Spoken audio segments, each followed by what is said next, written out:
Just to confirm that it's commenced. That's us now. So we'll just move straight on and ask Stuart to call this header and convey apologies. Thank you. Thank you, Chair.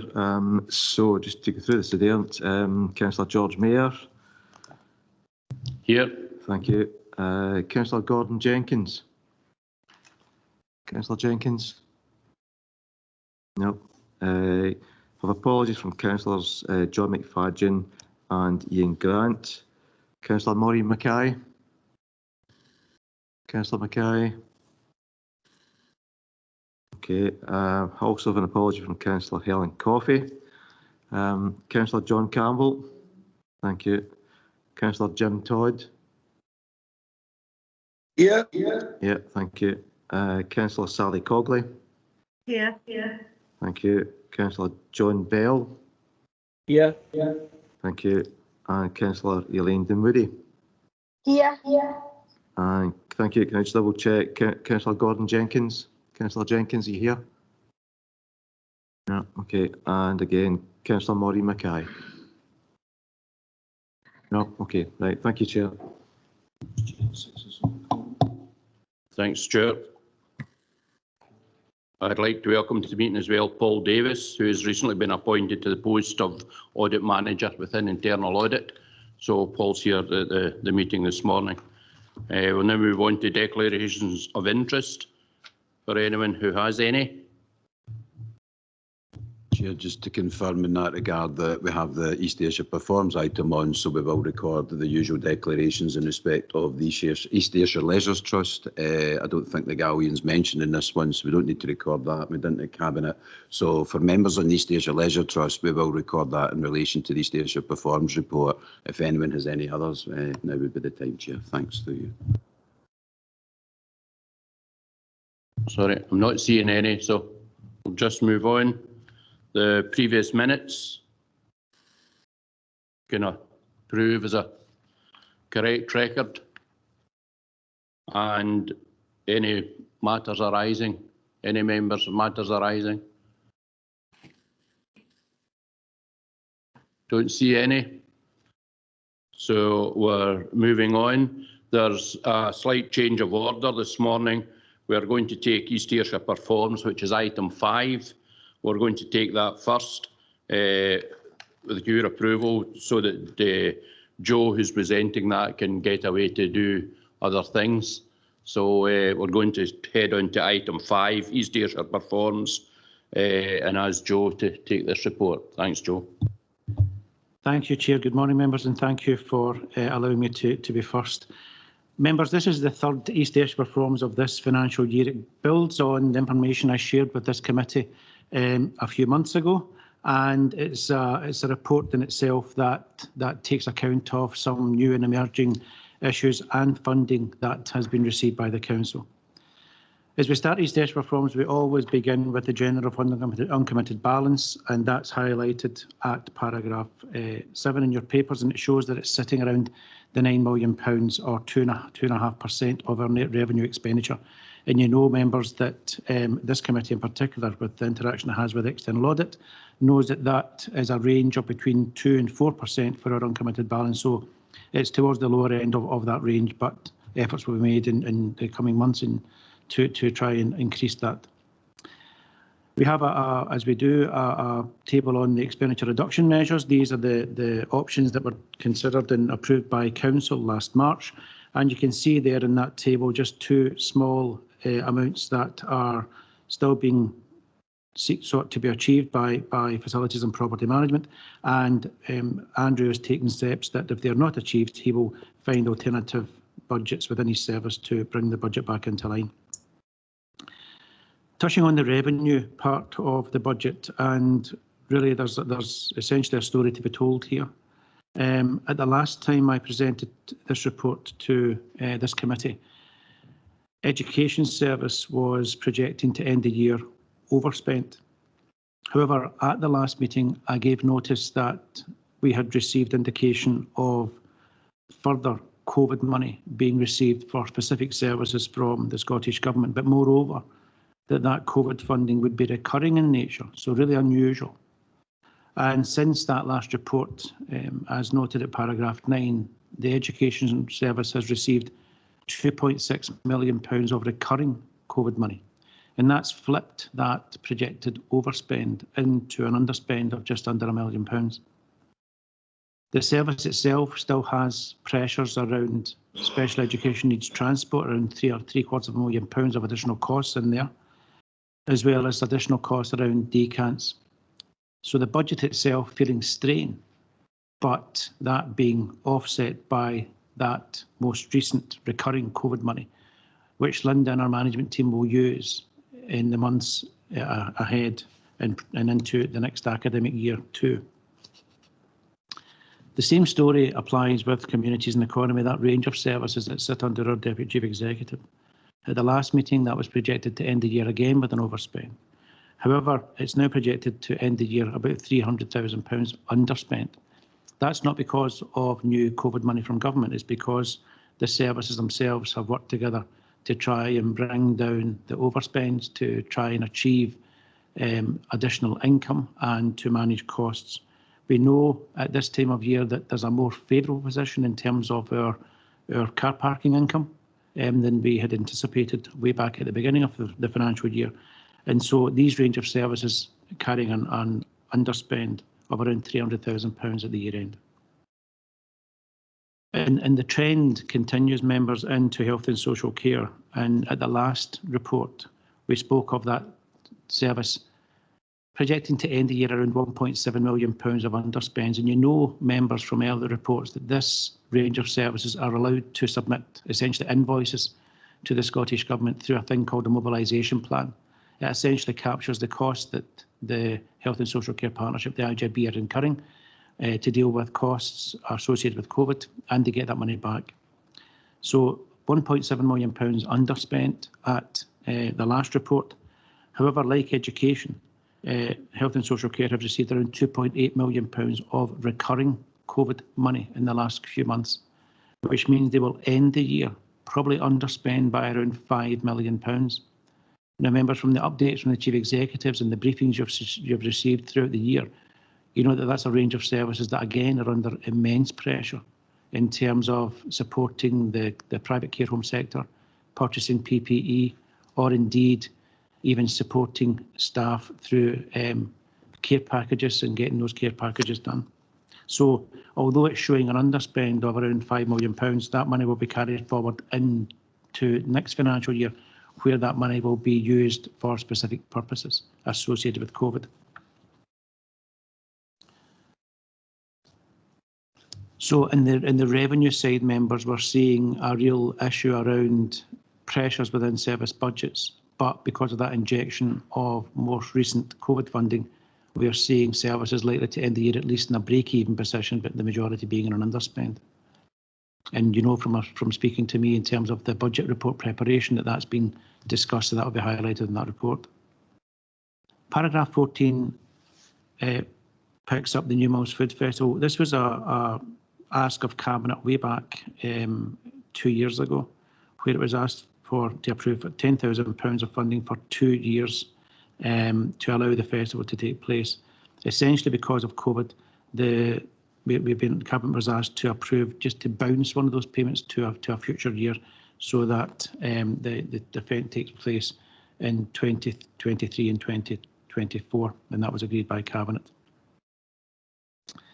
Paragraphs 15 through to 17 pick up on the excellent work that's been done in the Kilmarnock and Cumnock Business Associations through the work that Dot's been leading on Shop Appy. This is an incredible app that allows almost a virtual high street and for the traders to really showcase the things that they seek to sell. 140 odd businesses are involved, and for the first time ever, both the Cumnock and the Kilmarnock Business Associations have come together through this app. They've identified a joint piece of funding that they can deliver to keep this app going, and they've asked Council for a match funding of £10,000 so that it can be used through 2022-23 and 23-24, and that was agreed by Cabinet. On the capital programme, and conscious that we'll go into this in more detail later on in the report, Paragraph 18 picks up the work on the Ayr Road depot and showing that because of additional works and also increase in commodity prices, that the cost of that work has now exceeded the initial tender, and that was considered and approved by Cabinet last week. In terms of the adaptations to domestic properties, there is listed at paragraph 19, and essentially the issue here was that works was planned in a range of properties as noted. However, there was restrictions in place that did not allow full access to those properties to gain not only details of the work, but details of any unintended consequences that could arise from the works. And so, with the works taking place, it's now been identified that there's a range of issues around utilities and additional structural repairs that have caused the price of those works to increase. And in Dunlop Early Childhood Centre, we note at paragraph 21 that as well as undertaking works to divert the burn, we now have issues around Scottish Power Energy Networks requests to divert some of their services, and again that has caused the contract price to go up and as listed, and that can be contained within the overall allocation. At paragraph 22 through to 23, we note the work that's been done by colleagues in Facilities and Property Management and East Ayrshire Leisure Trust to develop options around historic buildings and essentially to attract funding through the Leisure Trust from partners including Historic Environment Scotland and others. 2 projects are listed in terms of Darvel Town Hall, but also Civic Centre South, and it was asked that funding of £20,000 for each project was considered and approved by Cabinet as a means to facilitate the works that Annika and others are undertaking. Chair, with your approval in terms of the subsequent sections of the report, paragraphs 24 through to 32, with your approval, I'll go into them in more detail in the accompanying report, but at the moment I'm happy to stop there and take any questions that members may have. Thanks, Joe. Any questions, members? I don't see anyone. Just to say that I think we should offer our congratulations to Joe. He's doing a grand job of juggling here. There's money coming in, money going out, and all the rest of it. And as well as that, he's preparing the budget for next year. So he's doing a grand job at the minute. So if you just want to carry on, Joe, thanks. Thank you, Chair, and thank you for your kind words. We start, members, at page 42, and what this shows is the revenue section of the Council's budgets, the budgets that are the bread and butter of services throughout the year. And it shows in greater detail that information around the pressures on budgets and the receipt of the new money. So in that education table at the top, and maybe this is a good example to use, we can see in the top line in the far right that education service itself is really projecting to overspend by £506 to £8,000. However, through the injection of that £2.6 million, some of which has been used and 1.239 is yet to be used, that flips that overspend to a £671,000 of an underspend.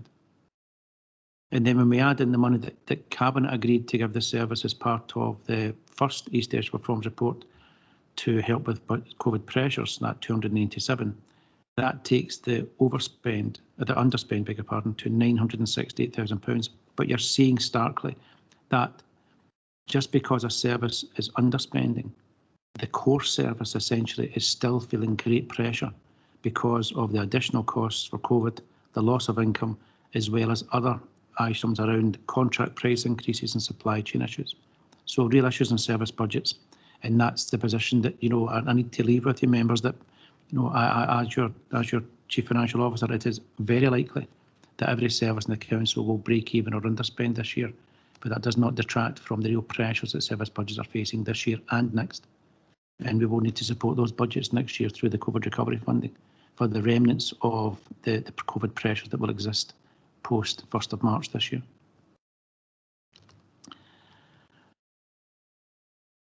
Just on page 43, we see in Communities and Economy the real pressures that take place, we can see that in terms of Ayrshire Roads Alliance, we have a projected overspend of £167,000, but facilities and property management countering that with an underspend of £120,000. And Andrew in that service has greater access to specific COVID funds for school meals and the like that helps that service. And that's the same across the service, but the total is essentially a net underspend being projected of £309,000. But you're seeing in terms of the narrative, if you pick Ayrshire Roads Alliance, we're seeing a shortfall in parking income of £538,000. Now, the parking income budget is around £1.4 million, so it's absolutely incredible that Kevin and his team have managed to bring in £900,000, but that £538,000 is a pressure that the service is carrying. Grateful to colleagues and elected members that at period 4 you injected hundreds of thousands of pounds into that parking budget to take the pressure off this year. But it's showing that there's a whole range of issues affecting service budgets across the council that are being managed really well by heads of service and budget holders. But it's really important that you know this, especially given that next week we start working towards setting the budget. And on page 44, you see the wellbeing, and without wanting to overplay the point, that 4.686 of an underspend.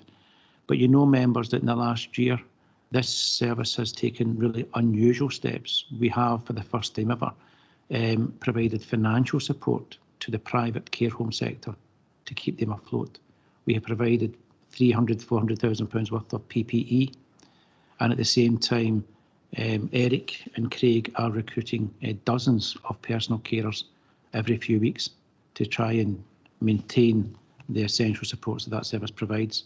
So again, £4.7 million of an underspend, but it's a service that's allowed to send bills, the mobilisation plans to the Scottish Government to get that money back. So those costs will be recovered, but that underspend, that money they have, and the money that we're given as part of the most recent money, is essentially to assist with winter pressures and to assist the hospital to clear beds, to bring folk to communities and to alleviate winter pressures. So there's a real call on this money, and it's not something that they can use for other things. So although again you're seeing quite a significant underspend, there is actions that are required to be delivered from the money that they were given. And on page 46, we have a similar story with the housing revenue account, with a projected to end the year £2.5 million underspent. And again, this tells a real story of access to works that was restricted, the inability to gain entry to houses to do works. We have a real saving in terms of subcontractors and material costs, but at the same time, that income that comes to housing asset services from this work has dried up as a result. So it's a real pressured system. The money, as you know, in terms of the housing revenue account, will just carry forward into Bob and to Blair for next year. And so the works that they had intended to do, in which they're trying to catch up on, this underspend of £2.5 million is already for works that has been delayed. So those works will continue. So it's not essentially free money to use on other things. And Chair, I'm happy to stop at that part before moving on to pupil equity fund, but I recognise the complexity of just some of the things I'm trying to explain here, Chair. Thanks, Joe. Members, any questions for Joe at this point? Sally, Councillor Cogley. Thank you. Yes, thank you. Good morning, everybody. Joe, I'm sorry about this, but I'm still struggling slightly to understand how we distinguish between a spend that's deemed to be a one-off COVID spend and just a spend. Thank you. Through you, Chair, I think it's I think there's the council has its core budget to make, in very crude terms, normal services. So normal services that are not necessarily COVID related. So the same budget that's been on the go for the last 10 years or so continues to make the normal spend. With COVID, there are some services who are undertaking COVID spend. It's not necessarily one-off. You know, in terms of health and social care, they're making that spend week in and week out and recovering that, as are other services. And in terms of loss of income, that loss of income is week in and week out. And that's why the Cabinet at period 4 provide that injection.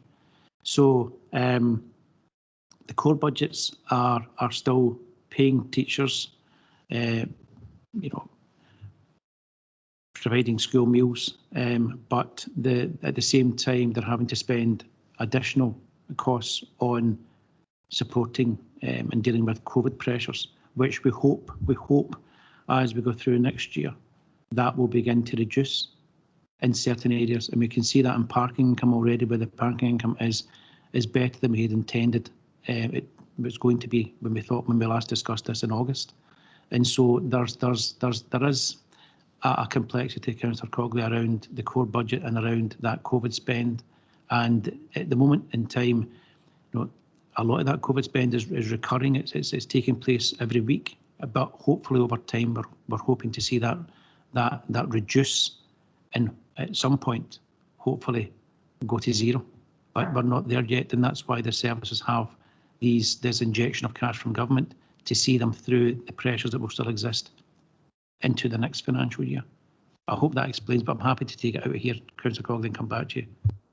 Yeah, just as a quick response to that. So if there is then, and I would guess this would be particularly in education and in health and social care, if there is an additional spend that is required to counter the impact of COVID, and we have a one-off COVID allowance, what you like, to address that, that spend is going to be required next year, presumably, and the year after, because the impact will continue. How will we allow for that in the budget? Again, through you, Chair. So you're absolutely right. There are some COVID spends that will not stop immediately and may continue. And that's been recognised by councils and lobbying taking place with government. And that's why more in the last 8 weeks, for the first time ever, we've seen recurring COVID funding for education and for health and social care. Essentially, the government recognising that these things will not bleed out the system anytime soon. And so that recurring funding has been provided. But I emphasise, really unusual to receive that type of recurring funding, and really welcomed.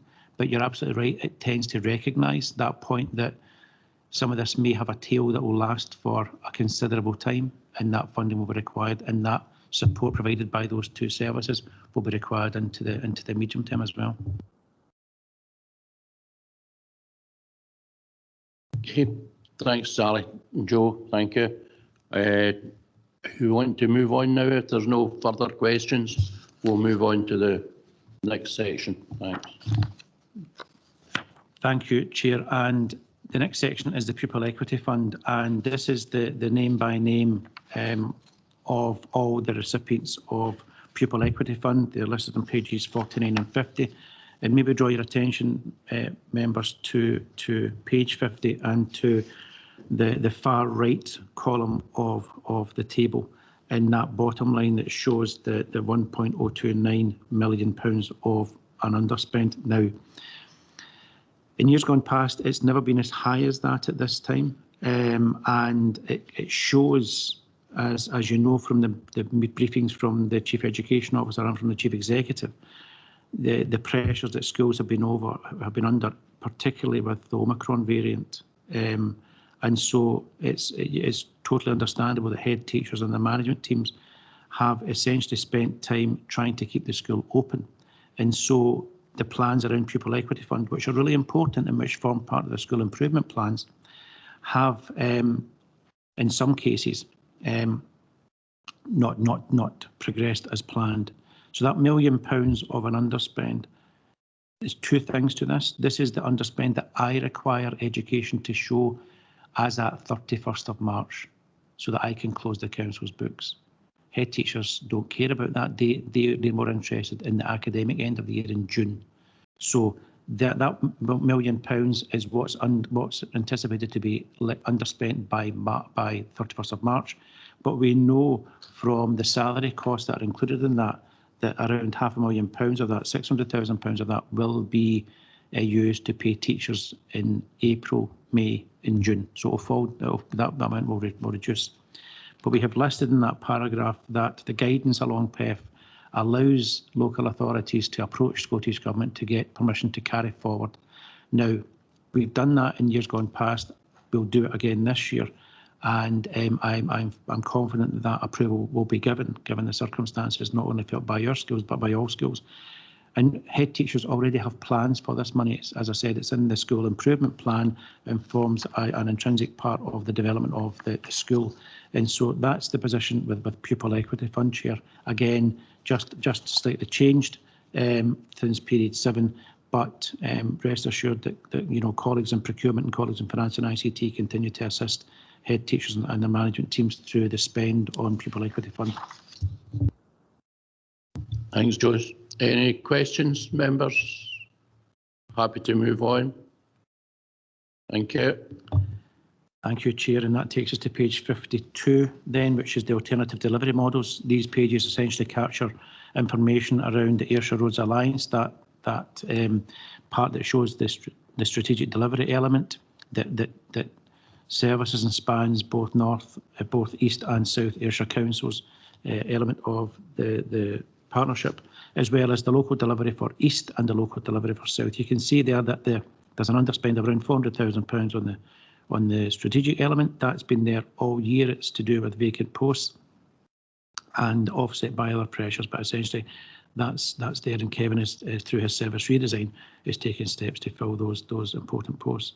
And in terms of the local delivery east and local delivery south, you're seeing an underspend in the east and a slight overspend in south, and that's after both councils have injected temporary cash into temporary resource into these budgets to compensate for the loss of parking income. My counterpart in South Ayrshire did the same, and so Kevin and the team are now sitting with that position, which is helpful to them and gives them time to continue the work that they're doing in relation to ARA development and also in terms of COVID.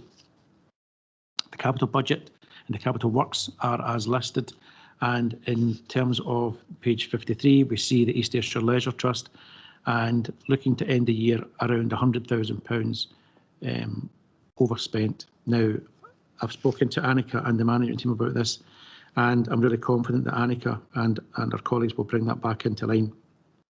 I mean, it's incredible that it's only £100,000 members, because when you look at the papers, you can see that it's essentially the sports element that is causing the drain. It's the gyms in the leisure part, and Annika, as you know, is really on the ball with this and is looking at, what is the gym offer going forward, and she believes that has changed significantly, and she's taken steps to try and preempt that before the market opens fully, and that's really testimony to the work of the trust and to the management team. So I have every confidence that as we get towards the next report, the year-end report, that the team will bring that back into balance again, and that's really helpful. And moving on to the Treasury section at page 55, and we'll hear more about this next week, at Cabinet, at Council, when we discuss the Treasury report for the year ahead. We are showing here the debt portfolio and the investments that we currently carry. You can see the interest rate for our debt, as well as the minimum interest rate that we receive for investments, and they are as listed.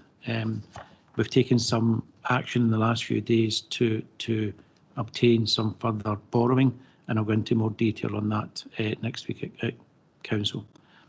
Chair, I'm happy to stop there before you move across to Simon for the capital section and take any questions on this section I've just discussed. Thanks, Joe. Members, throwing it open. Anyone, any questions for Joe? Don't see any. We'll move on then to Simon to deliver the capital programme report. Thank you. Thanks, Chair. Good morning, members.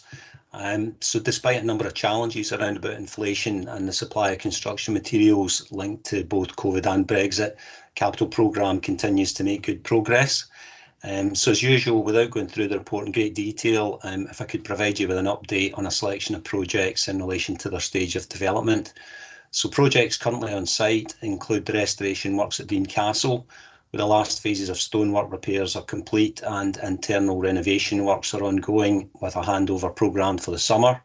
We have the refurbishment and extension at Crosshouse Primary and Communication Centre.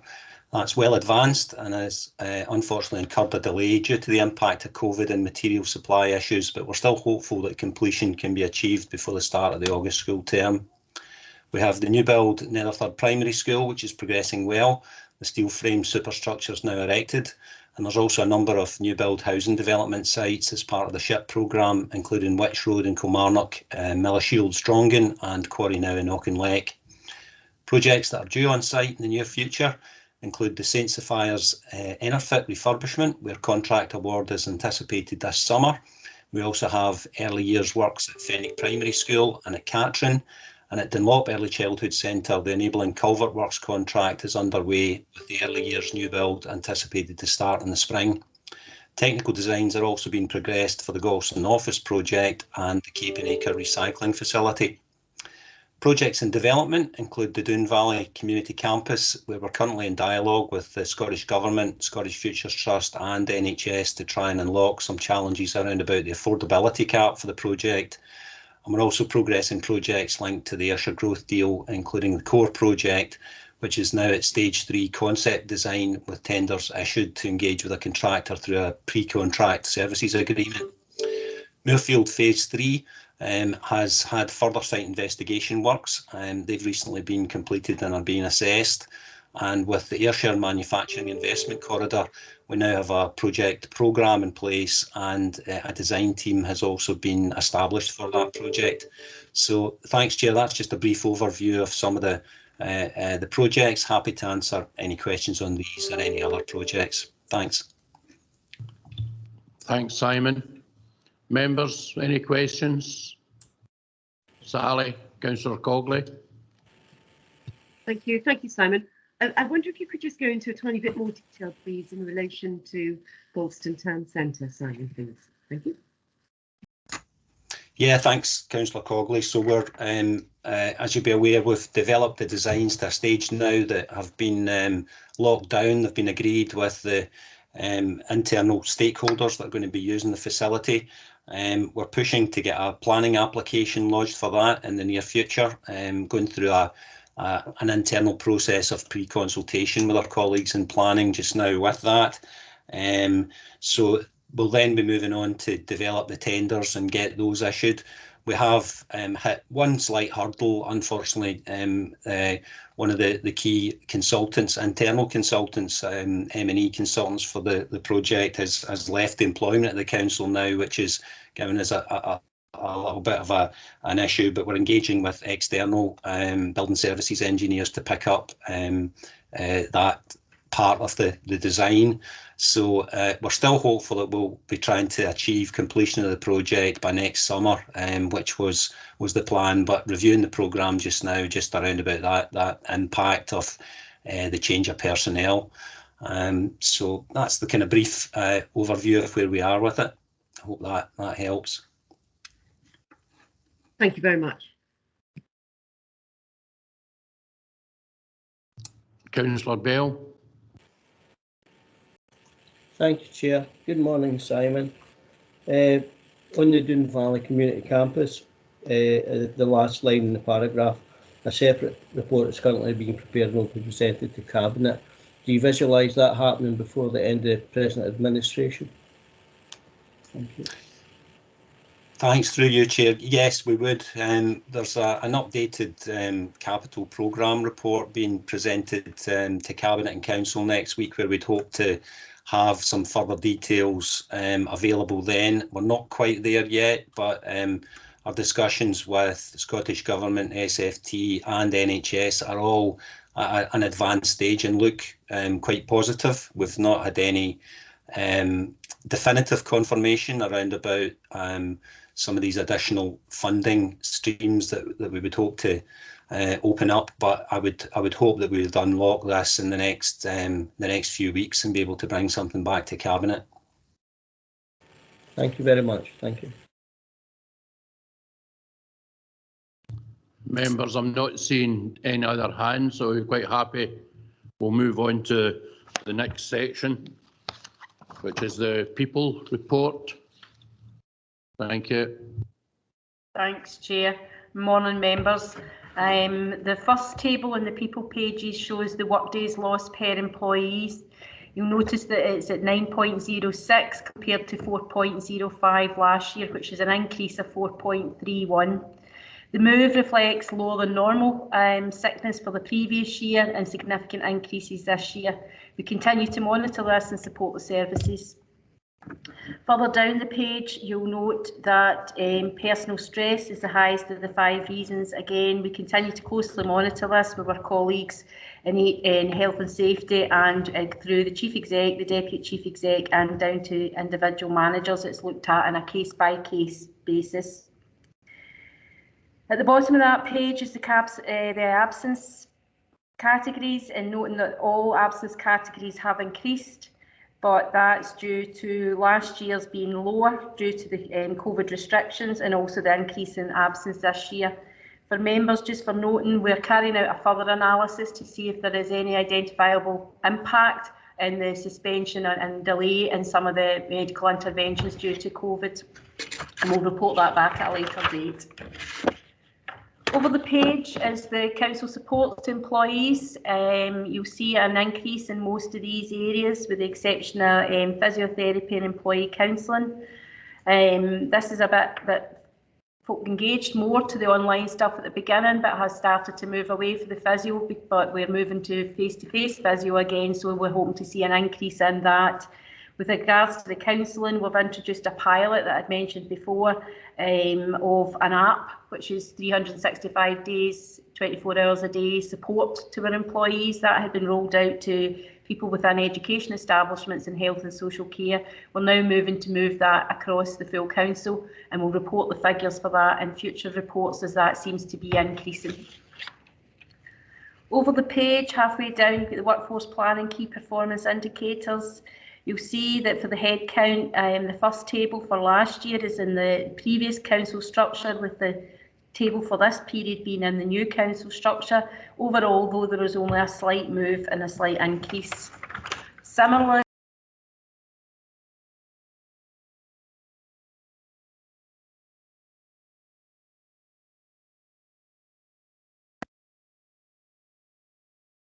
Amanda, we seem to have lost you somewhere. I think you're.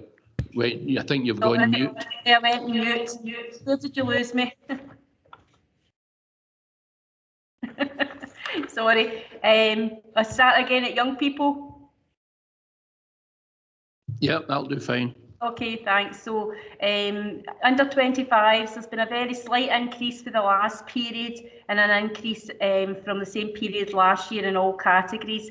And just this remains a focus for the council and part of the workforce plan. The bottom of that page shows the recruitment activity, the posts advertised, and it shows an increase in the previous period.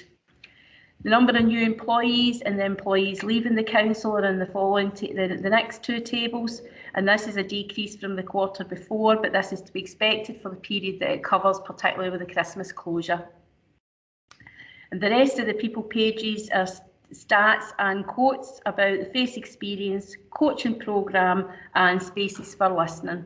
Happy to take any questions, Chair. Thanks, Amanda. Members, any questions on the people section? Don't see anyone, so we'll move on quickly to health and safety. Thank you.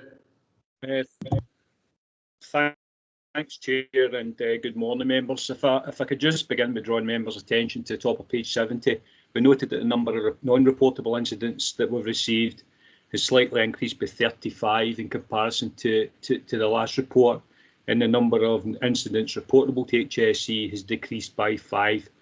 So fairly minor variances there, Chair. The key point to note for these figures as in the reporting period last year, we had 12 out of the 21 reports to HSE were due to COVID. Well, in these reporting figures, 9 out of 16 reports were due to COVID infection, and that just reflects, Chair, the prevalence of the Omicron variant that we've seen in our communities.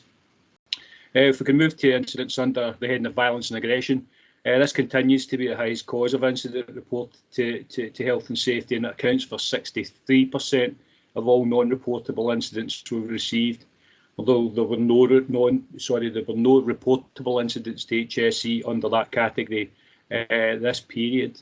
The health and safety section continues to work with colleagues and services with the highest rates and with our trade unions. I've got a meeting this afternoon with trade unions in this matter to identify and implement measures to reduce incidents as far as possible, recognising, Chair, as I've reported previously, that the majority of these incidents are attributable to working with young people with dysregulated behaviours, so are very challenging. I think it should always point out, Chair, that there's also been an increase in telephone and online abuse towards staff that we're noting coming through in the figures, and this is the main due to increased remote contact with the public. I've set up a focus group involving relevant officers to look into what else can be done to prevent this type of abuse to our staff, and we've already implemented measures including additional training and guidance of staff, and that's been put in place in services such as housing. If I could finish with a positive news story, Chair, within page 39, section 30 of the summary report, it will be noted that the health and safety team and the procurement services will shortly launch a new community defibrillator initiative. The aim of that initiative, Chair, is to make East Ayrshire a defibrillator authority within the next 5 years, where all of our communities benefit from having access to this life-saving equipment, and it will be funded wholly through voluntary donations made by our contractors on an annual basis. I've already written an online application process, and that will be launched to allow community groups to apply for donated equipment just as soon as all that equipment, all the equipment that's been pledged, Chair, has been donated, and anticipate that will happen sometime in March, and the launch will follow shortly thereafter. So I'd be happy to take any questions on that report, Chair. Thanks, David. Members? Don't see any. Just carry on apace. Thank you. The next section is the business briefing. We're back to Joe. Thank you, Joe. Thank you, Chair. Begins on page 73, and it shows a range of the indicators that services wish to present to committee today. They show on the first page indicators around benefits processing, which shows that the processing rate is exceptionally good, even with the pressures of those staff processing COVID grants this year as well. So that's really helpful and really good to see. In terms of the legacy planning applications, they are as noted, and in terms of communities and economy, you'll see that there's just a red indicator around gross rent arrears as a percentage of rent due. And, you know, it's a similar position in terms of council tax, and it's to be expected because, as members know, we gave a period during COVID where we stood down, we suspended the follow-up of the collection for both rents and council tax. However, please be assured that work is ongoing to support the recovery rate and to support individuals and families across East Ayrshire to make those payments wherever possible. And in wellbeing, we show delayed discharges in the number of looked after children, and it's that the hospital discharge over 2 weeks is green, which I'm sure members, when you consider the pressure that's been under in the briefings that you've received, it's an exceptional position to be in. Chair, I'm happy to keep going and go on to complaints if that's okay. And on the complaints, beginning on page 79, we can see that there was a number of complaints, 40 for this period, with 10 carried forward from previous periods. We see the stage 1 complaints closed and the number of the time taken to deal with complaints. And interestingly, we show the analysis of the complaints that were fully upheld, partially upheld, or not upheld. And that's a good indicator in terms of the support for services and the interaction that we have with the head of corporate support, particularly given that arrangement that our complaints handling model mirrors that of the SPSO. you'll see at the bottom of the page that there are improvement actions, which is a really important part of the complaints process for us and for the learning from that for us. And they are, as listed at the foot of that page, and being taken forward by the relevant services, including my own. And in terms of the number of days to complete, they are shown on page 80. I'm happy to stop there. Thanks, Joe. Members, are there any questions at this point? Points to raise? Councillor Todd. Jim? Thanks, convener. Thanks, Joe. And I know this isn't in your remit, but back to page 73, and it was a number of fixed penalty notices issued for dog fouling. When I was reading the report yesterday, I see the target was 3. That might be misleading, Joe. And this is no, it's not a criticism of the department, but I think maybe we should have a target for issuing fixed penalty notices for dog fouling. I think they should be taken as they come, because every councillor here gets intelligence from members of the public on who is allowing their dogs to foul almost late at night or early in the morning. And I know that the guys and lasses in that department are keen. They will go out early or at night to catch recurring incidents of dog fouling. And I just wondered maybe that the way that was portrayed isn't a true reflection. But it's not a criticism, Joe. So please pass on to the guys and lasses. They're doing a great job. But maybe I think there's maybe an avenue for more fixed penalty notices for the right reasons. Thank you. Through you, Chair. Councillor Todd, a good point that was made. It was also made at Cabinet, and I'll take that back to the service. And finally, members, moving on to the risks that begin on page 82. The risks have not changed. There was no new risks added or risks removed, and the priority status of the risks has remained the same from the previous report. The report itself has been updated to show information around grant funding. As you know from the discussions we've been having with groups around the budget, that's fast moving, and so that paragraph is always essentially redundant and doesn't reflect the stage 3 changes that took place following the debate in Scottish Parliament, and that's been updated in the subsequent report for budget next week.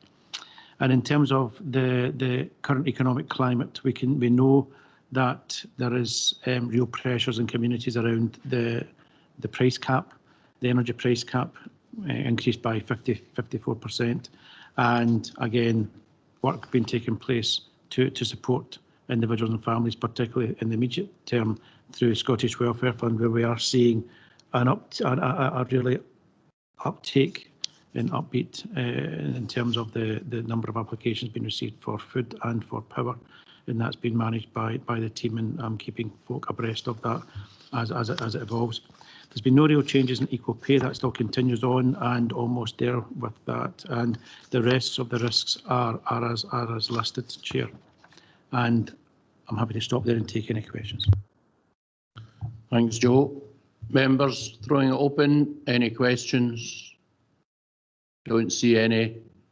So it just remains to thank Joe for his comprehensive report, as ever, and we'll let him get away to go on with other things.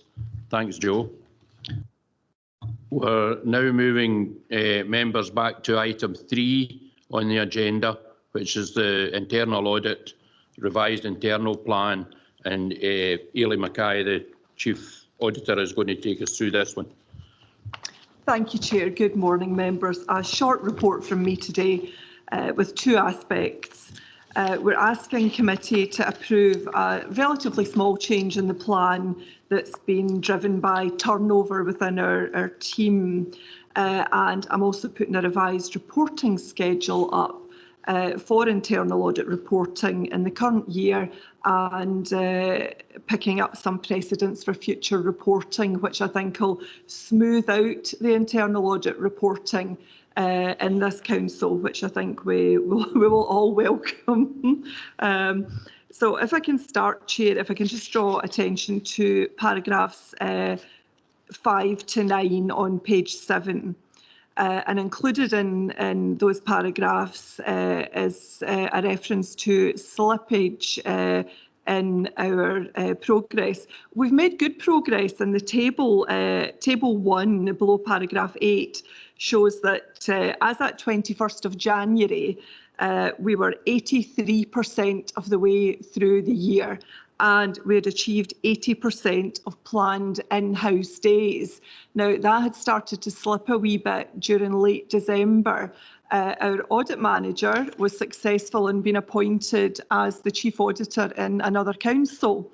And I've actually lost our last 2 audit managers to become the chief auditors of our neighbouring councils, which is fabulous for Ayrshire, fantastic for the individuals, and good for our Pan-Ayrshire Chief Auditors group, which worked well already. I think can only enhance that, but it does leave us with left us with a wee bit of a gap, which we moved very quickly to close. So I was delighted to be able to fill the audit manager post in December with Paul Davis from our team, who's here today, taking up post officially in January. And we advertised externally. We had a really good response, and we interviewed a number of individuals. Paul was our only internal candidate within the council and was the successful candidate. So that's allowed us to hit the ground running with Paul, which has been fantastic. It does mean that Paul's substantive post is vacant. We are moving to fill that post, but with the Chief Executive and the Chief Financial Officer, I'm actually reviewing more fundamentally what is it we need as an internal audit team going forward. We've taken on a lot of additional responsibility in the past few years. We now audit 5 entities. We audit the council, ARA, the Leisure Trust, the IGIB, and now the Ayrshire Growth Deal, where, as you know, I'm the auditor for all of Ayrshire for the shared entities that I've mentioned there. So we do need to look at our resourcing more widely. So as a result of that turnover, we were required to review the plan. As you can see at paragraph 6, it's a relatively small change to available days. The planned days have moved from 904 in-house to 874. So relatively small reduction of 30 days. I will come on to, unfortunately, we've had some additional impact in our days in the last week, and I'll come on to that later. But in terms of the revised plan, I think the revised plan that we're presenting still stands for approval today. You'll see from appendices 1 and 2 that we've colour-coded our progress as usual. So lots of greens, and greens are the jobs that we've either completed or we're currently actively working on. So if I can move on, Chair, to highlight paragraphs 10 to 17, which lay out the revisions to the plan. So we've had some slight changes in approved jobs, changing the days based on experience on the ground. There are only 3 jobs where we've made a significant change to the proposed days, and those are listed in table 2 below paragraph 16. And importantly, they're listed with proposed remedial actions for all 3 jobs. If I can move on to paragraph, if I can go back to paragraph 13 and just highlight that the plan continues to be a live plan. As you know, that's a really important feature for us at East Ayrshire, and it's a principle that's enshrined in our professional requirements. But it's not always respected in all organisations. But thank you. In this organisation, you give me the delegated authority to keep changing the plan according to risk on any week in the council. And our plan's usually pretty good. We usually reflects the risks pretty well, but I will continue to change the plan as required in the context of any additional risks which occur. So basically what I'm saying is the plan that we're approving, or hopefully I'm asking you to approve today, hopefully will be approved, could change in the last few weeks of the year. And I'll come back and report that in the annual report to committee later in the year.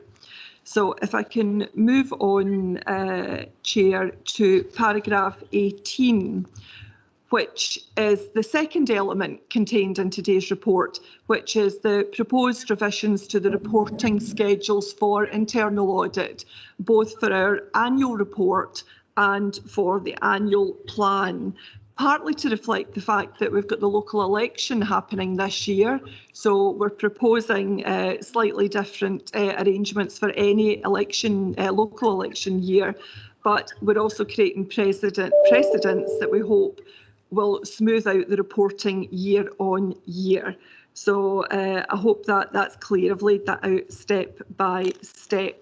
There will be slightly more reporting to GNS, certainly not less reporting, but the reporting will be targeted so that we can use our resources better. And we're bringing up summary reports and then detailed reports to GNS. So we can reflect on that after this year to see how well that's worked. I think it'll work well, and let's see where we get to with that. And if I can move on to paragraphs 24 and 25 in terms of the risks around the work of internal audit. So every year there's the risk that we might have significant unplanned work, which will impact on the planned jobs in the plan. Our planned resources might not be available and work might not be carried out to an acceptable standard, which would also impact on our ability to give the annual opinion. The standard of the work's in our gift to control, and we have, some people might think, quite an onerous quality control set up in East Ayrshire. It's one that I'll absolutely stand by, and one that's has been very highly commended by external audit in the past. So the standard of the work I don't have a concern about. The resourcing and available resources, I do need to update committee today that unfortunately this week one of our members of staff has moved on to long-term sick, and another member of staff has just started sick leave, and we don't know how long that's going to go on for. That was only confirmed last night. So I am firmly of the belief that the position I've set out, paragraph 25, taking into mind what's happened over the last week in the team, we can still do sufficient work to inform an annual opinion for 21-22 to support the annual governance statement and in turn the annual statutory accounts. So I will absolutely confirm today for you members, we do not have a risk around our ability to do that this year.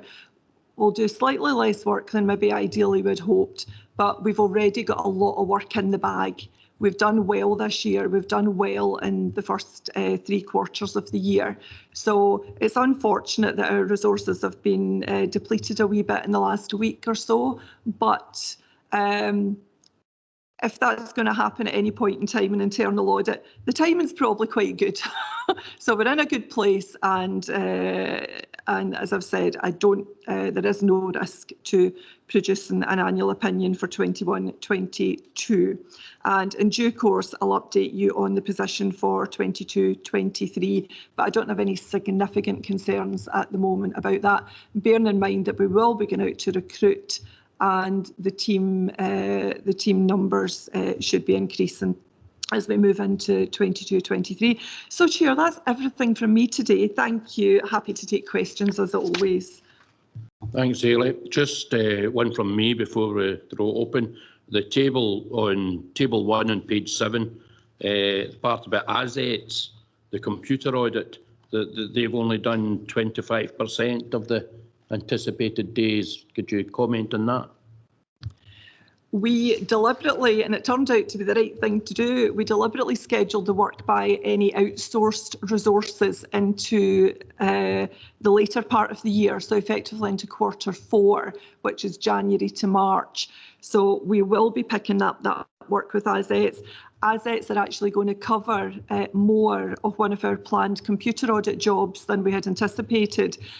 due to one of our staff absences. And we've agreed this morning that they will actively come in and be embedded in the team to carry out more than the critical friend role that we had originally anticipated. So we've got a lot of flexibility around how we use our outsourced resources.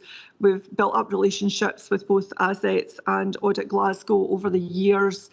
We do tender, we go out to tender for the computer audit resource. Assets have won it, I think three times in the running. And currently, we're towards the end of the current relationship, the current contractual arrangement with them, but it will help us to deliver on a priority job, which is the benchmarking of the lessons from the SEPA cyber attack. And that's important for me that we get that over the line. So irrespective of the fact that our in-house resource is less than we anticipated, we will fill the gap with the Assets resource. Thanks for that, Hayley. Any questions, members? I don't see anyone. Can I refer you then to the recommendations on page 6, paragraph 2? Can we agree the recommendations? I'm seeing lots of thumbs up, so we can agree. Thank you. Sorry, that moves us on to the next item on the agenda, which is the annual return of the Scottish Social Housing Charter Annual Performance Report to Tenants, and it's Helen Merriman from the Housing Services to take this report. Thank you. Thank you, Chair. Good morning, members. The purpose of the report is to provide an update to committee with regard to the annual return on the Scottish Social Housing Charter, submitted to the Scottish Housing Regulator in May 2021, and to update members with regard to the annual performance report to tenants published in October 2021. Recommendations are noted at paragraph 2 of the report. To provide background, the Housing Scotland Act 2010 introduced the Scottish Social Housing Charter, with the first charter coming into effect on the 1st of April 2012, and following a review, a new charter was effective from the 1st of April 2017, which sets out the standards and outcomes all social landlords should be aiming to achieve for their tenants, service users and other customers in carrying out their housing activities. Paragraph 4 sets out the outcomes and themes within the Scottish Social Housing Charter, and paragraphs 5 to 7 discuss the responsibility of Scottish social landlords to meet the Charter outcomes and standards, and that to monitor landlords' achievement of the outcomes and standards, the Scottish Housing Regulator requires landlords to complete an annual return on the Charter by May each year. The annual return measures and assesses performance in progressing towards or achieving the Charter outcomes and standards through key performance information, which is then used to publicly report on each landlord's progress and to inform the local scrutiny plan. Tenants, customers and social landlords are able to compare performance submitted through the annual return in the Charter with other Scottish landlords.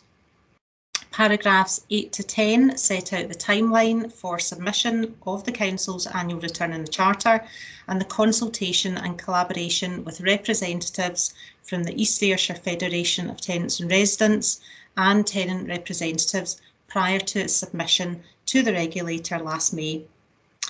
In November last year, the Scottish Housing Regulator published landlord reports for all social landlords, which provide information on 15 key indicators benchmarked against the Scottish average performance. Paragraph 11 describes the key service areas and indicators which were identified by tenants as being the information they wanted included in the annual report to tenants. And the East Ayrshire Federation of Tenants and Residents and Tenants and Residents groups agreed the satisfaction indicators, which would then provide them with the required information so as to assess the effectiveness of East Ayrshire Council as a landlord. During mid to late 2020, Housing Services commissioned Knowledge Partnership to undertake a tenant satisfaction survey on behalf of the Council. This work concluded in November 2020 and the findings were reported to Cabinet in February 2021. The relevant satisfaction indicators pertaining to the survey formed part of the Council's annual return on the Charter submission last May. Members, you will note the Council's performance against each satisfaction indicator from 2015-16 through to 2020-21, which overall is above the Scottish local authority average. 3 indicators have reduced since the last large-scale survey, and this may be due to the impact of COVID-19 restrictions at the time of the survey and the methodology used. The Tenant Satisfaction Survey Action Plan of 2021 to 24 focuses on these areas and anticipates that the results will improve ahead of the next large-scale survey. This activity includes regular performance meetings and interim tenant-led surveys being undertaken either by telephone or online or at the point of service delivery. The Council continues to work in partnership with the Federation and interested tenants to increase participation and engagement with the housing service through the development and implementation of the action plan, which was agreed by a collaborative working group, as well as ongoing and future scrutiny exercises. Paragraphs 17 and 18 discuss how, throughout the pandemic, housing services have adapted ways in which we communicate with tenants, encouraging contact and identifying any areas for support for our most vulnerable tenants. Neighbourhood coaches within the neighbourhood housing teams and our Universal Credit Support team have continued to provide advice and assistance to tenants through challenging times. Paragraphs 19 through to 29 discuss the increase in performance in the housing quality and maintenance indicators, and that the Federation is currently involved in carrying out scrutiny work covering the housing revenue account and voids and lettable standards, and will also revisit its previous scrutiny of the kitchen, bathroom and rewiring programme. The Federation publishes and promotes scrutiny work annually via a number of platforms to maximise reach to all tenants. The indicators relating to neighbourhood and community and access to housing and support are set out in paragraphs 30 to 34. Whilst performance in meeting our antisocial behaviour targets dipped slightly, prevention activities continue with our antisocial behaviour team, working with Police Scotland, Vibrant Communities, tenants groups, community groups, the private sector housing unit and our Federation to improve performance in this area. You will note, members, improved performance within the percentage of lettable houses that became vacant in the last year. Our housing asset management framework process continues to assess and annually review a wide variety of measures to rationalise all stock, thereby helping to improve this indicator. There were no court actions initiated, which resulted in eviction in 2021 as a result of the Scottish Government's COVID-19 legislation. It should be noted, however, that the trend has been decreasing due to revised procedures internally and the continued implementation of the neighbourhood coaching approach, which focuses on building trusting and enabling relationships with our tenants, seeking to maximise their income and reduce financial instability through working with our partners. The rent collected and gross rent arrears, both as a percentage of total rent due, are favourable compared to the Scottish average.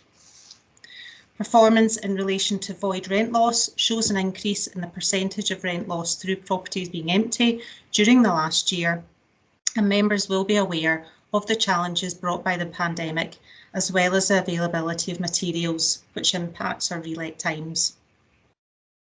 Our regeneration strategy linked to the housing asset management framework has shown significant improvements in letting long-term voids, with numerous positive impacts felt by communities when these properties are relet. And in 2020-21, 82% of void properties were relet in under 16 weeks. Paragraphs 40 to 43 discuss the annual performance report to tenants, which was issued last October, and meets the Scottish Housing Regulator requirements with a revised and condensed version which is easier to read. The Federation, along with tenants and residents groups, agreed the key areas and indicators which were included in the report and used to assess the effectiveness of the council as a landlord. We're delighted that tenants are involved in performance monitoring of both housing and housing asset services through their attendance and input at performance meetings and through the development of the tenant scrutiny subgroups, which aim to review processes, make recommendations for improvement and highlight areas of good practice. I'd like to provide an update on property disposals, which members will recall has featured as part of every annual update of the Housing Asset Management Framework and Housing Improvement Programme since 2016, where a number of members were here as were part of these discussions. Paragraphs 44 through to 49 discuss the progress made in property disposals to ensure that the housing stock we retain is performing well and meets the needs and aspirations of the people we serve. Our agent continues to report significant interest on all properties we have marketed, with offers equal to or in excess of the home report values, and often multiple offers received on a number of properties.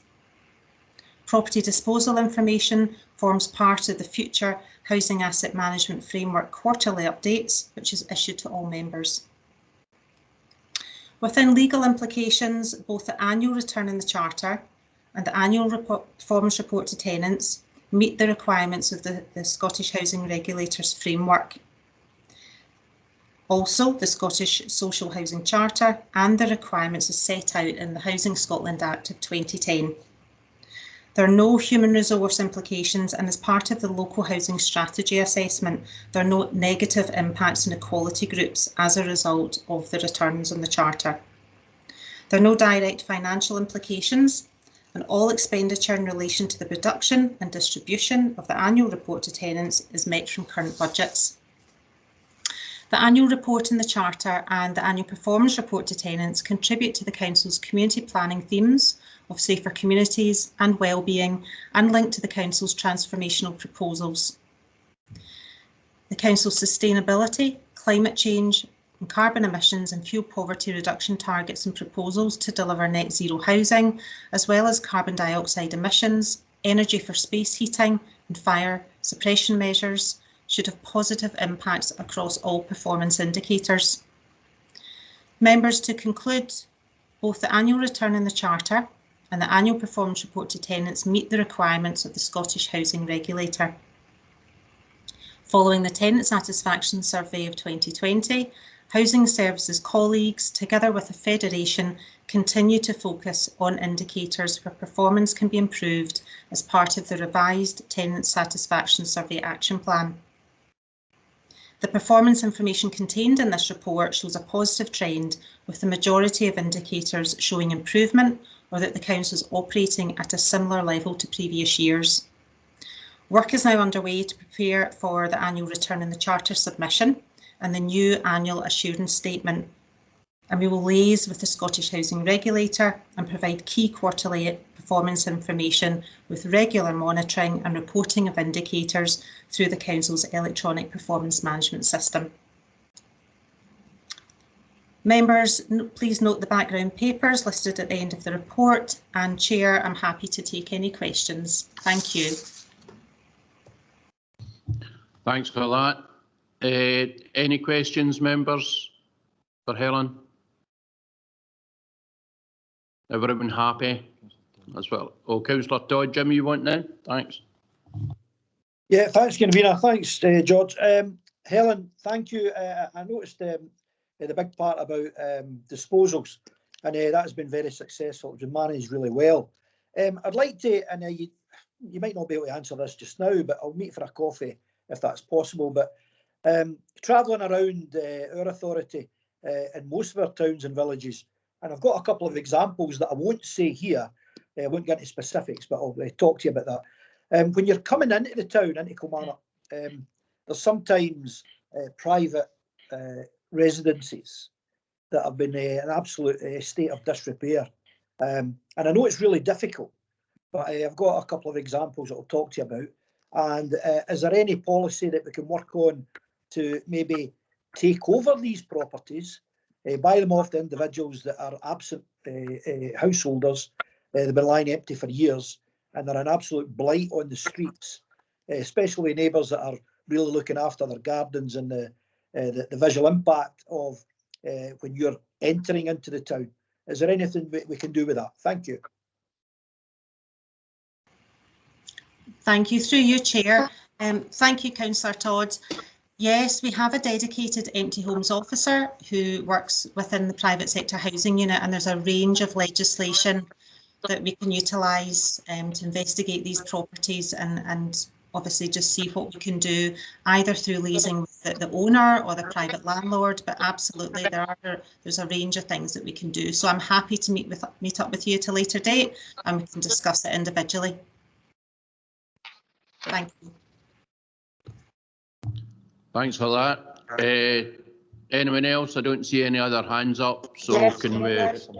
Sorry. Yes.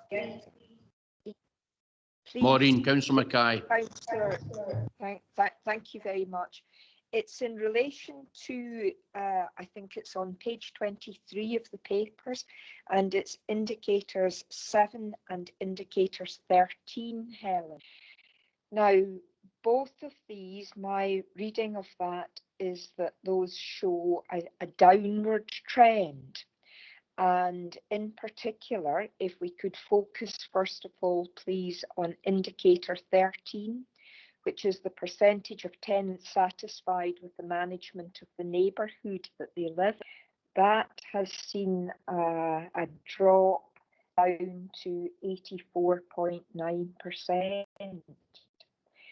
Now, that's a real concern for us, and that certainly matches against some of the reactions and responses that I have had over the most recent times, which are not yet reported, and certainly cover some of the further back reports that I had at the early stage in relation to the pandemic. Now, that's a concern for me, and I'm sure that's a concern for other elected members, because we really believe that neighbourhood and communities are so important to us that what we would want is to be continually seeing growth within that area. Also, indicator 7 is the percentage of tenants satisfied with the quality of their homes. Again, it isn't a huge downward drop that we've seen, that we've reported in this most recent period, but it is a tendency. So again, Helen, can you talk to us about that and how you feel, if at all, the pandemic has affected those stats, and what proposals that you have to be able to address those further again? Thank you. Thank you. Through you, Chair. Thank you, Councillor Mackay. Yes, both indicators have shown a slight drop. I am satisfied that they remain above the Scottish average. However, they do both feature within the Satisfaction Survey Action Plan. We are aware that when the survey was undertaken, there was a change of methodology. It was carried out a few months into the pandemic, where there were obviously a number of restrictions in place, which then limited how the survey could be carried out. Instead of it being face-to-face, it switched to telephone surveys. So we felt that that perhaps affected some of the responses that we received because of the way it was carried out. However, we do note that it's a dip in performance. So they do feature within the action plan. We are aware of some factors that perhaps contributed to the feedback. For example, the COVID restrictions that were in place had impacted on the ability of our staff to be going into tenants' homes and being visible out in the community. The restriction of some of our frontline services, as well as the fact that the offices had closed, that had been feedback as well. So we absolutely note that this has been a decrease in these areas, but we do have addressed, with working through with the Federation, a number of actions that we can take forward that will hopefully improve performance in this area. And I'm also pleased that as COVID restrictions have relaxed, that our coaches are more visible out and about within the communities, and we do hope that the next time that the survey is undertaken there'll be improvement in these areas. Thank you. Thank you very much, Chair. Thank you, Helen, for that response, and I'm glad that you're aware of that. If I may go back again, though, to indicator 13, which I indicated as the one that gave me particular concern, because that really is quite a significant, it's a downward trend, Helen, and that's the one that's my concern. You know, if we look at the reporting period, in 15-16, the satisfaction of the management of the neighbourhood was way up there at 93.4%. For that to have dropped from 15-16 to 2021 to 84.9%, that for me is a significant difference. And as I say, the problem for me is particularly that that's been a downward trend, which cannot be completely covered by the very recent experience with the COVID and staffing restrictions that we've had. Thanks, Helen. If you could again just make some further comment on an awareness and a recognition of that, and also perhaps any further additional measures that you think would be of assistance to you there. Thank you. Through you, Chair. Thank you, Councillor Mackay. Yes, it is noted that it has been a downward trend over the last few years, as stated in the report. We do hope that with the ongoing work through the Housing Community Service redesign, which obviously takes in cleaner communities, greener communities, housing and housing asset services, as well as vibrant communities, that we will, through the actions that have been identified and the proposals within the service redesign, that we will hopefully see an improvement in this area in the coming year. Thank you. Okay, well, we'll just need to wait and see if the fruition of that comes. I certainly, for one, very much hope that, and know that many of my constituents would feel in exactly the same way. Thank you. Thanks, Maureen. Helen, just following on from that, I know that in paragraph 15 you talk about the Tenant Satisfaction Survey Action Plan. Is that a document that the members are going to see, or is that an internal document? Would it be possible, having asked that question, if the tenants could maybe have sight, the tenants, the members, if the members could have sight of the action plan? Thank you. Yes, thank you, Chair. Yes, absolutely. This is an action plan that was created in collaboration by the East Ayrshire Federation of Tenants and Residents, and with actions agreed with a range of partners, but absolutely I can share that with you. That's fine, thanks for that. Members, if there are no other questions, I don't see any other hands up. Can I refer you to the recommendations on page 20, paragraph 2, just that we note the information provided. We're happy with those recommendations? Thank you. We are now moving on to item 6 on the agenda, review of the Councillors' Code of Conduct and Decisions, and David's going to take us through this. Thank you. Thanks, Chair. Good morning, members. I'm never quite sure how to introduce this one.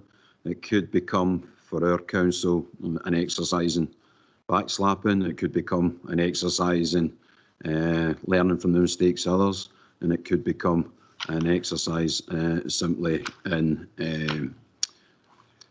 as I say, having due regard to the terms of the code. And what I mean by that is when you look, members, at the table on page 91, you have the normal report here, I should have said. So we always report annually on the back of the annual report of the Standards Commission to bring to this committee and our broader member base the overall national picture on an annual basis of where the code sits within the activities of the 32 councils in Scotland. What the table in paragraph 12 shows are the numbers of complaints taken against councillors across Scotland in each of those 3 years.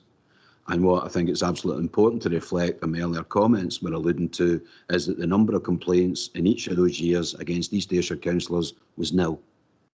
And it has been every year apart from 17-18 when there was one complaint which wasn't upheld. So we've had one complaint which wasn't upheld in the current term of the council that's about to come to an end with the next elections in May. So at one level it's one complaint in 5 years. People on the outside would probably look at that two ways. Either we're doing it really well collectively, members and officers as an organisation, or we're just ignoring the code and it just doesn't apply in East Ayrshire. The Chief Executive and myself met with the Commissioner, whose first role is to investigate them, the Chief Investigating Officer, whose tenure was short-lived. Members may be aware there was a wee bit of difficulty between the Commission and the Commissioner, the investigator, and she has now moved on and been replaced. But at the time she was in post, she was going around holding interviews with meetings, just to introduce herself, and myself and Eddie Fraser, the Chief Exec, met with her. And she asked the obvious question, as you would from their perspective, when you see instances of such good practice that buck the trend compared with most other councils. And the answer I gave her was as you'll be surprised to know, not a particularly straightforward one, because what I tried to explain to her was the way I think we do it here, members and officers. And what I explained to her was it's a building block approach. You start with the election, you start with the induction programme, and you start with the ongoing continued development and training programme for members to make sure that things like the code and concepts of governance and internal governance requirements are bedded in, that members are aware of them, understand them, comfortable with them, and comfortable with what's required to comply with them. We also have to make sure officers know their jobs and are trained and skilled in what they do. And importantly, a lot of the complaints focus around meetings and conduct at meetings, but that's not been an issue here because members have always behaved towards each other with respect. And it's also a lot about how we take decisions as councils, not just this council. And my view, that's where we put most of the effort into getting it right. And because of that, we enjoy the benefit of not having as many disagreements that then spill out into conduct, which then turn into complaints. And that's what I explained to the Commissioner. It's about getting every element right.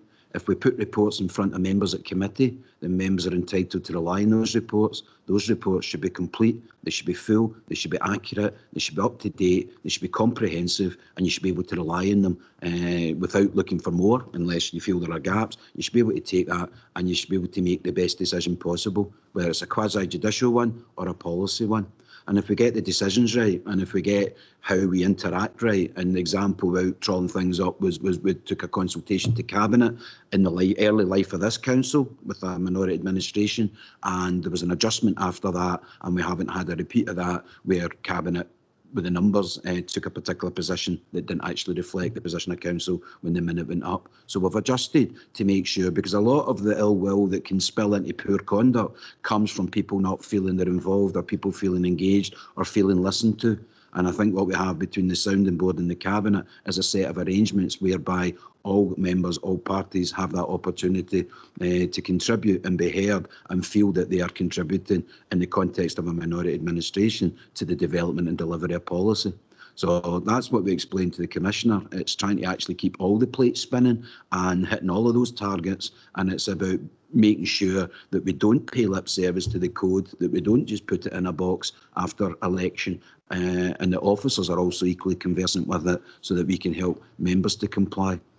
So there is that element, and that's the purpose we bring this. And the first normal part of the paper, therefore, is setting out the annual position for the last year from the Standards Commission 2021 and giving you the detail of the complaints.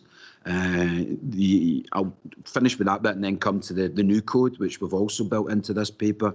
And I'm not proposing to go through these. The purpose of bringing these here is to allow members to learn. I think I said earlier, they say that a fool doesn't learn from the mistakes, but the wise man learns from the mistakes of others.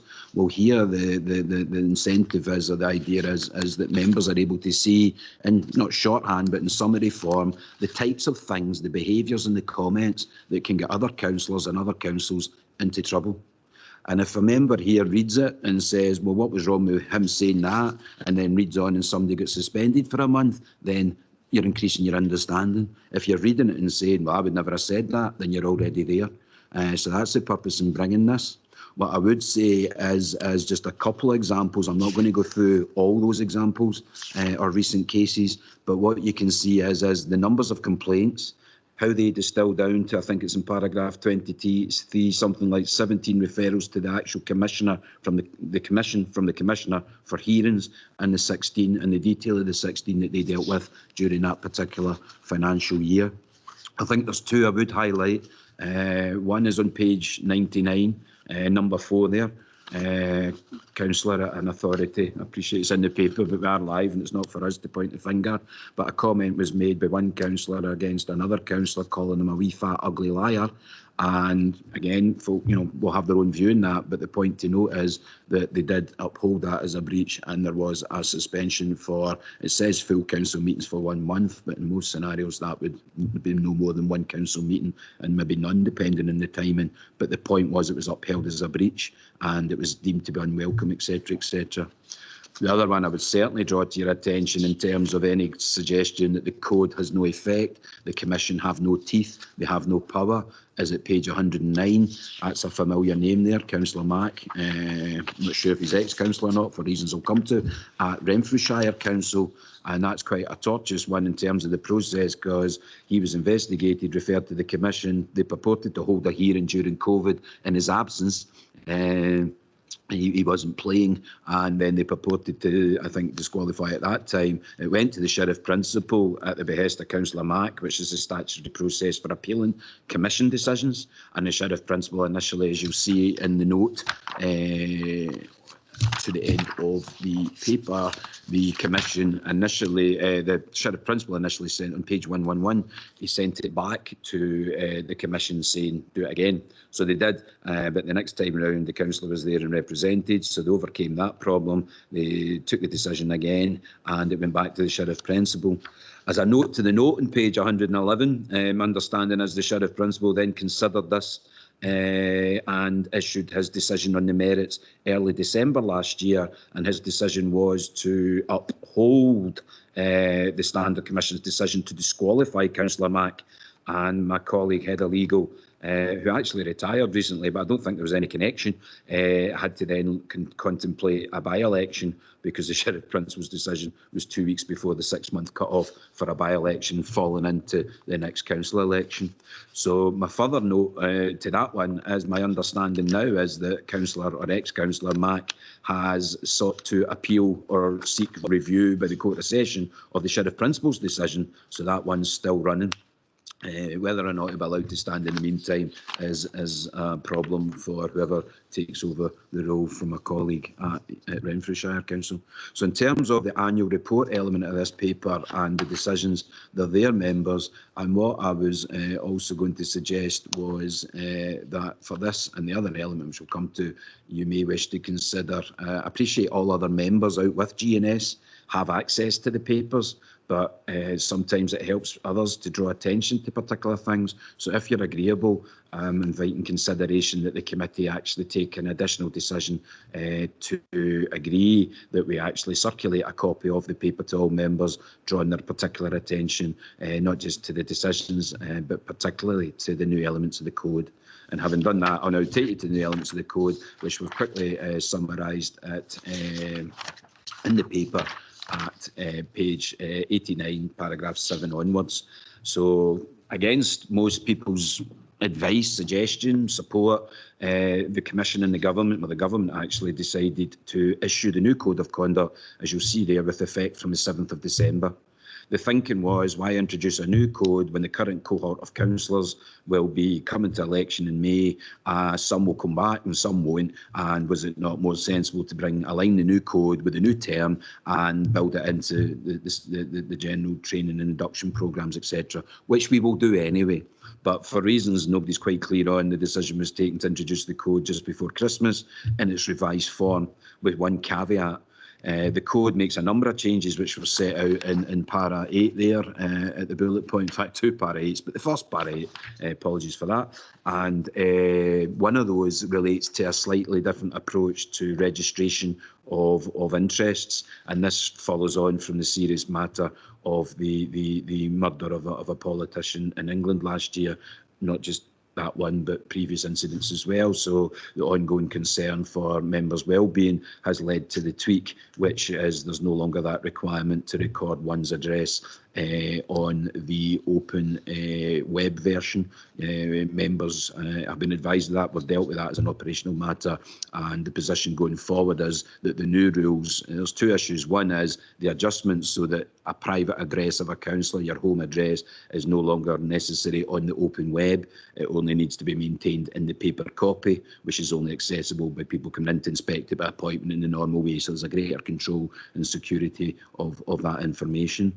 And then the general changes about registrations of interest have been delayed. So one part of the code, those changes don't come in till after. And that was to avoid the churn of all of you, for example, having to revisit your registered interest just now to comply with the new code. And in the context of some of you will be back and having to apply the new regime, and some of you won't, and it therefore would have served no purpose.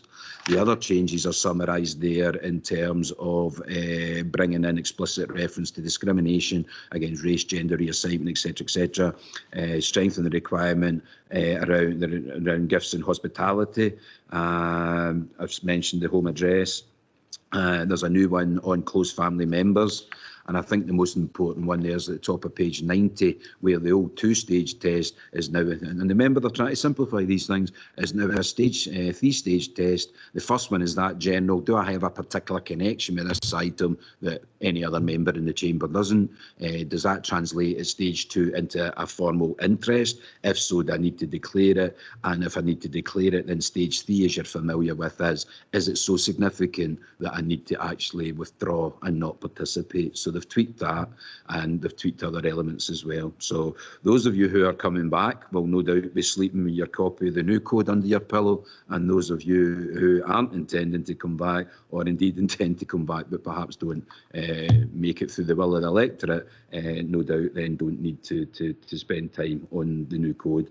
So we will do what we've done before. We will work with members. We'll build it into the elected member induction programme for all members, and into the continuing training and development programme for members over the coming 5 years of the next term. I appreciate there's a lot there, Chair. I'll stop just now, invite any questions, but as I say, I think the key points are this is for us. This isn't something that is of interest to other councils because the complaints relate to them. It's because we keep ourselves aware of what's going on out there and support you and ourselves to comply with the code and keep the council right and make good decisions wherever we can. That I believe that all informs our performance, your performance, and as I say, the fact that we have had no complaint. We've had one complaint against any of our councillors in the past 5-year term, and it was the same the term before, one complaint. So that's 2 complaints in 10 years, which I don't think there's any council in Scotland comes anywhere near that. But the assurance you'd want to give the public is it's not because we don't apply the code, it's because we take it very seriously in how we conduct our business, at least in my humble opinion. So over to you, Chair and members, if there's any queries. Well, thanks, David. Members, do we have any questions, comments for David? No, I don't see any hands up anyway. Can I then move you then to the recommendations in paragraph 2 on page 88, with the added recommendation from David that the report be sent out to all members. Are we agreed the recommendations? Yes. Thank you. Sorry, that brings us to the last item on the agenda, which is the annual self-assessment, page 112 to page 116. David, you take this again. Thanks, Chair. Members will recall this arose from a previous annual audit. It wasn't a major issue, but the external auditors in their annual search for something to recommend we improve on had suggested we could strengthen our arrangements around the annual self-assessment, which, in light of my earlier comments, we have, of course, dutifully done. So members will recall, I won't because I think I actually missed it, but you were there and participated in the first annual self-assessment exercise which we undertook last year. It is meant to be annual, so one of the proposals in this paper is that we carry out this year's in April. I appreciate that the timing's not great, but it was felt more appropriate that the annual assessment by this committee not be delayed beyond the election and then have perhaps a new or different membership trying to undertake that task. So I'm absolutely conscious that it's probably not well received in terms of the 27th of April being proposed for that, but I'm sharing the thinking that I think it is for this committee to deal with that rather than leave it to a new council, a new committee, etc., to pick that up. I don't think we could do it justice, depending on how many members retain and how different the composition is next time round. So that's the thinking of it, and we're looking to basically hold this year's arrangement or this year's self-assessment around the 27th or on the 27th of April in order to just close it down and conclude the business before the term concludes and we get to the election. So that's one of the points in here.